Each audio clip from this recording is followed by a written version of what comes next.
कि जी इनकी आखिर आजकल इतना आ रहे हैं गुर्दों के पेशेंट, तो उनकी क्या वजूहात हैं, उनका इलाज कैसे है, गरीबों के लिए क्या है उसके अंदर। तो बेसिकली जो रीनल फेलियर है ना, गुर्दों का ख़राब होना, उसकी वजूहात में जो बेसिक कॉजेज़ हैं वो होती है डायबिटीज़ यानी कि शुगर, ब्लड प्रेशर। अच्छा, मतलब ये गुर्दे अगर आपके बाप दादाओं के खराब हैं, तो मतलब ये कि उस बच्चों में भी ये फैल सकता है। अगर इस स्टेज के ऊपर पेशेंट पहुंच गया हुआ है कि उसको रीनल फेलियर हो गया हुआ है, सीकेडी 5D जिसको बोलते हैं, तो फिर उसके आगे दो ही इलाज होते हैं जो मुमकिन है। अच्छा, ये बेसिकली एक बात मशहूर होती है कि जी उसका गुर्दा खराब हो गया, गुर्दा खराब हो गया, चलो भी आप इसका गुर्दा जो है ना तब्दील करवा देते हैं। तो उस पे तकरीबन हो वो कौन-कौन से हॉस्पिटल्स में जो अब यहाँ पे किडनी ट्रांसप्लांट या डायलिसिस हो रही है, तो चंद एक के आप नाम बता सकते हैं जहाँ पे ये हो रही हो? तो उसमें बेसिकली ये होता है कि चैरिटी के कुछ तो बिल्कुल ही फ्री होते हैं, चैरिटी जो करते हैं, या कुछ के कुछ। और अगर आपके पास कोई अगर प्राइवेट सेटअप में देखा जाए, अगर किसी ने डायलिसिस करवानी हो या ट्रांसप्लांट करवाना, डायलिसिस की ही बात कर लेते हैं, कि अगर प्राइवेट सेटअप में डायलिसिस है तो उसका क्या खर्चा आ जाता है?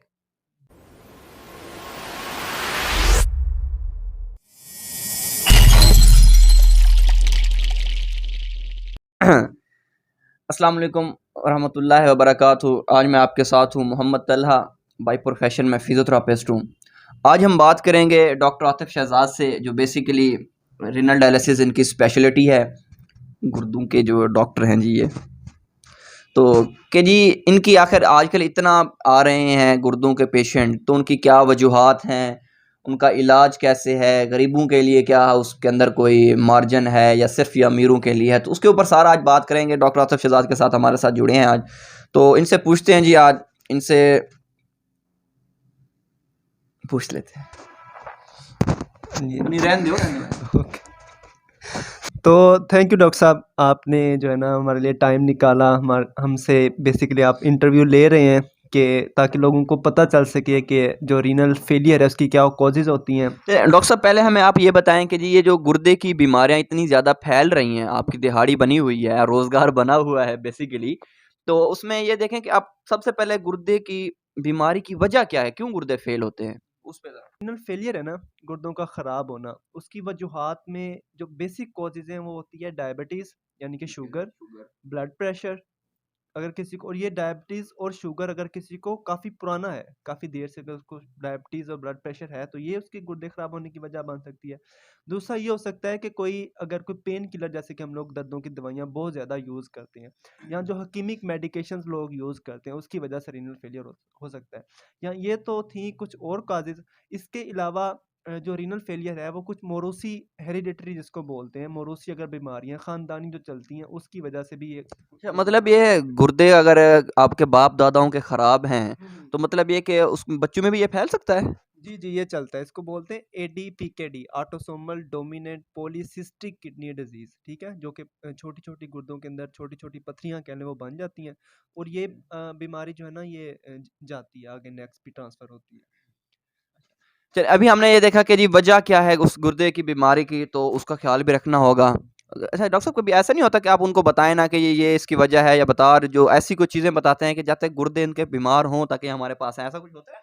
नहीं, नहीं, अल्लाह माफ़ करें, बेसिकली वो उसमें जो कॉज़ बन रहे हैं ना, जिसको हम कॉज़ समझ रहे हैं, वो बेसिकली वो लोग हैं जो हकीमिक मेडिकेशन यूज़ करते हैं, हकीमों की जी, दवाइयाँ। सबसे पहला ये देखें, बेसिकली अगर देखा जाए ना हमारे यहाँ भी, या अगर बैकवर्ड में देखें तो लोग डॉक्टर की बजाय क्या है हकीम को चूज़ करते हैं, कि जी हकीम के पास जाते हैं ये दवाएँ, अच्छा वो वजह है आपके पास। अच्छा, अब अगर फ़र्ज़ करें आपके पास कोई आता है, पेशेंट है गुर्दे का, तो उनका कोई इलाज वगैरह फिर आप क्या कैसे कर सकते हैं? देखिए, गुर्दे की अगर बीमारी है ना, तो उसकी स्टेजेस होती हैं। अगर एक्यूट में गुर्दे खराब हुए हैं या क्रोनिक में हुए हैं, ठीक है? तो क्रोनिक की फिर आगे 5 स्टेजेस हैं क्रोनिक किडनी डिजीज़ की। लेकिन अगर इस स्टेज के ऊपर पेशेंट पहुँच गया हुआ है कि उसको रीनल फेलियर हो गया हुआ है, सीकेडी 5D जिसको बोलते हैं, तो फिर उसके आगे 2 ही इलाज होते हैं जो मुमकिन इलाज हैं। एक तो ये हो सकता है कि या तो रीनल ट्रांसप्लांट कराया जाए, या दूसरा होता है रीनल डायलिसिस, जो कि हमारी मेरी स्पेशलिटी है। अच्छा, ये बेसिकली एक बात मशहूर होती है कि जी उसका गुर्दा ख़राब हो गया, गुर्दा ख़राब हो गया, चलो भी आप इसका गुर्दा जो है ना तब्दील करवा देते हैं। तो उस पे तकरीबन कोई कहते हैं जी 80 लाख करोड़ तक कोई लागत है। तो क्या सिर्फ़ गुर्दे अगर इंसान के ख़राब होंगे, तो यही एक हल है कि जी गुर्दा उसका तब्दील करवा दो, या इसके अलावा भी कोई हल है? नहीं, अभी मैंने अर्ज़ किया आपसे कि इसके फिर 2 आगे मुमकिन इलाज हो सकते हैं। एक रीनल ट्रांसप्लांट है जिसको गुर्दा तब्दील करना कहते हैं। दूसरा होता है रीनल डायलिसिस, ठीक है? डायलिसिस की फिर आगे 2 फर्दर टाइप्स होती हैं, हीमोडायलिसिस या फिर पेरिटोनियल डायलिसिस। तो जो पहला इलाज जो कि ट्रांसप्लांट है, उसको आप कह लें कि वो अमीरों का इलाज है, महँगा है थोड़ा, ठीक है? उसमें ये होता है कि अच्छा डॉक्टर साहब, ये आपके पास जो मतलब अमीरों का एक इलाज है, तो क्या अगर कोई गरीब इस चीज़ से बीमार हो जाए तो उसके लिए है कुछ इस तरह के, बस ये है कि बस ख़त्म, मर जाओ, ज़मीना-शमीना बेच दो?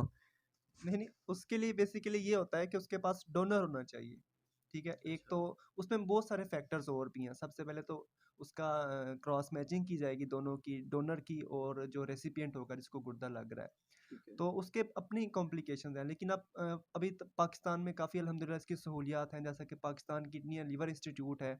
वहाँ पे वो ट्रांसप्लांट फ्री किया जाता है, लेकिन जो उसके टेस्ट होते हैं ना प्री ट्रांसप्लांट, उनके ऊपर जो पैसे लगते हैं 5-6 लाख रुपया जो खर्च आता है वो मरीज़ को खुद देना पड़ता है। उसके बाद जो ट्रांसप्लांट जब हो जाता है तो उसके बाद पेशेंट को इम्यूनोसप्रेसेंट्स की मेडिसिन दी जाती है।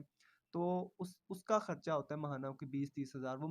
अच्छा डॉक्टर साहब, आप हमें 2 आपने मेथड जैसे बताए हैं कि जी गुर्दे अगर ख़राब हो जाएँ, किडनी ट्रांसप्लांट है और दूसरा है जी रीनल डायलिसिस। हुँ, तो रीनल डायलिसिस के बारे में थोड़ा-सा बताएँ, जो बेसिकली आपकी स्पेशलिटी भी है, हुँ। कि जी कि उसके अंदर कैसे वो इलाज करते हैं और क्या वो गरीबों या अमीरों के लिए है? या उसके अलावा कौन-कौन से ऐसे अच्छे हॉस्पिटल हैं जहाँ पे आपके पास गरीब हो या अमीर हो, वहाँ पे जाके करवा सकता है इलाज अपना? ठीक है। रीनल डायलिसिस बेसिकली ये होता है कि इसकी फिर आगे फर्दर 2 टाइप्स हैं। एक होता है हीमोडायलिसिस और एक होता है पेरिटोनियल डायलिसिस। तो पाकिस्तान में ज़्यादा हीमोडायलिसिस चल रहा है। तो हीमोडायलिसिस में ये होता है कि पेशेंट का जो ब्लड होता है वो एक एक्स्ट्रा कार्पोरेट सर्किट में से गुज़ारा जाता है। उसमें आप समझ लें कि एक आर्टिफिशियल किडनी लगा होता है, इसको डायलाइज़र बोलते हैं। उसमें से ब्लड गुज़रेगा, वो ब्लड क्लीन होके उसमें से जो इलेक्ट्रोलाइट्स इम्बैलेंस होता है, वो बैलेंस होके पेशेंट की बॉडी में दोबारा उसको रिटर्न कर दिया जाता है।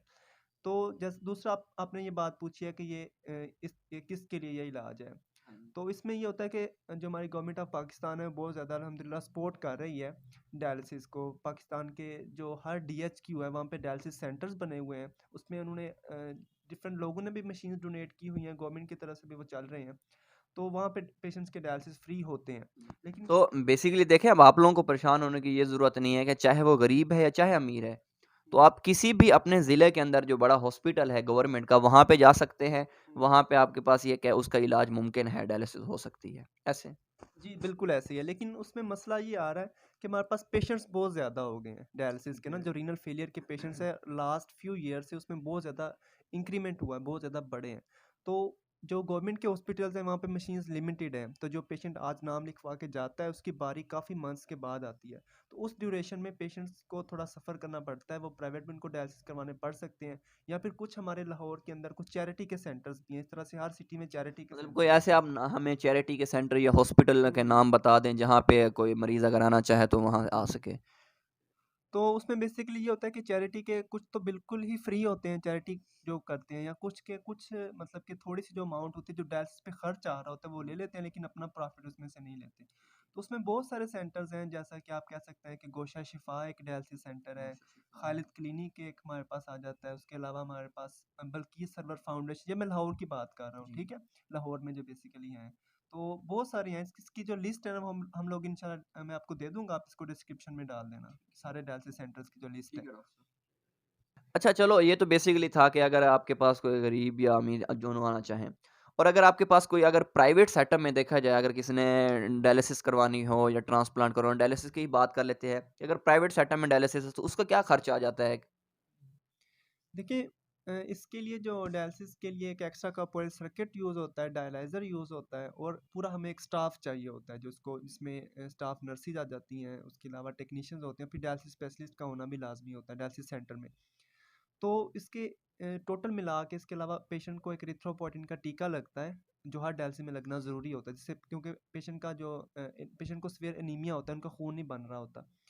तो ये टोटल मिला के ऑलमोस्ट जो है ना खर्चा एक डायलिसिस पे वो 4,000 से लेके 4500 तक एक डायलिसिस पे खर्च आता है।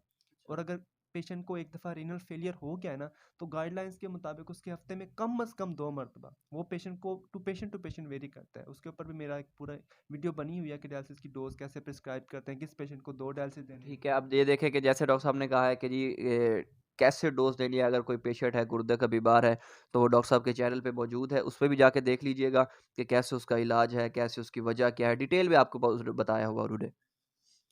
तो मैं बात कर रहा था बेसिकली कि खर्च की, तो वो तकरीबन 4000 से 4500 एक डायलिसिस पे खर्च आता है, तो उसमें और गवर्नमेंट। तकरीबन अगर एक गुर्दे का मरीज़ है आपके पास, तो कितनी बार उसको डायलिसिस या ये ड्यूरेशन कितना चल सकता है? तो वो थोड़ा-सा बता दें। तो इसमें बेसिकली ये होता है कि मैंने जैसे कि बताया कि केडो की गाइडलाइंस के मुताबिक जो कम अज़ कम बंदे को डायलिसिस की ज़रूरत पड़ती है वो हफ्ते में 2 दफ़ा, कम अज़ कम 2 दफ़ा कराने पड़ते हैं। इसको रीनल फेलियर होगा और ये सारी ज़िंदगी कराने पड़ते हैं जब तक वो बंदा हयात रहता है, सारी ज़िंदगी।